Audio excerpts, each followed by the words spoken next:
What's your position on climate change? Well, I think we have to read all the fine print. So every one of the scientists that tell us that climate change is real and being caused by man-made activity also tell us that a single nation acting alone can make no difference at all. So when I see a state like California destroy lives and livelihoods with environmental regulation that will make no difference at all to climate change, when I see the Obama administration take that same regulation and apply it nationally, it will make no difference at all, and yet we're destroying people's lives and livelihoods. I wonder, why are we doing this?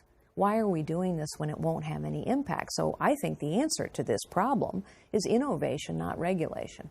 But I must say it angers me when liberals say, I'm prepared for you to lose your job in the name of sending a signal to whom? China could care less. In fact, China is delighted that we are not spending any time or energy figuring out clean coal because they're going to go do it. So ideally, what should be done? What could be done to attack this issue? Well, I think we have to focus on innovation. We have to focus on innovation. So we have to focus on how to make coal cleaner. Look, coal provides half the energy in this nation still, not to mention around the world. So to say we're going to basically outlaw coal, which is what this administration has done, is so self-defeating.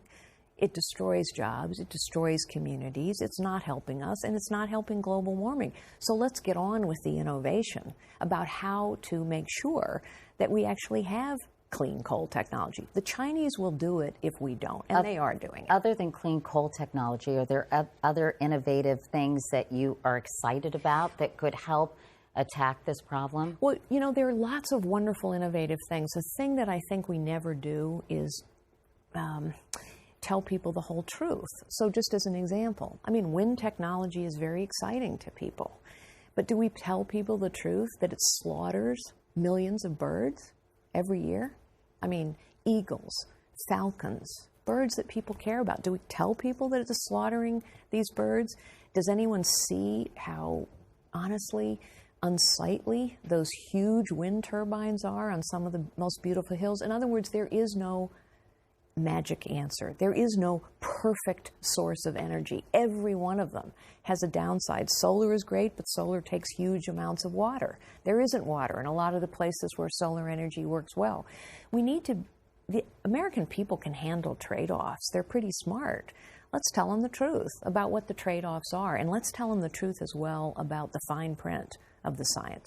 And let me, I guess, in closing, at least on climate change, would you say it's a serious issue facing the country and, in fact, the world? I think it is, frankly, ridiculous for the Obama administration to call ISIS a strategic distraction and then go on to say that climate change is the single most pressing national security issue of our time. That's hyperbole. Let me ask you how you feel about it. I'm not asking you what the Obama administration, how they have assessed it. I'm curious what you think about climate change. I do not think climate change is a national security threat that equals in any way Iran getting a nuclear bomb, ISIS beheading people because of their religion. Let me rephrase it, or actually just repeat it. Do you think climate change is a serious issue facing the country and the world? I think it's an issue, and I think we ought to be focusing time, energy, and resources on innovations that will help address this issue. But I think we need to keep it in perspective. I think a far more serious issue is the number of Americans whose lives are tangled up in webs of dependence. I think a far more serious issue is people who aren't getting a good education. I think a far more serious issue are the dangers we face around the world. I think a far more serious issue right now is the fact that our government is a vast, bloated, unaccountable, corrupt bureaucracy. I think every one of those are more pressing and immediate issues.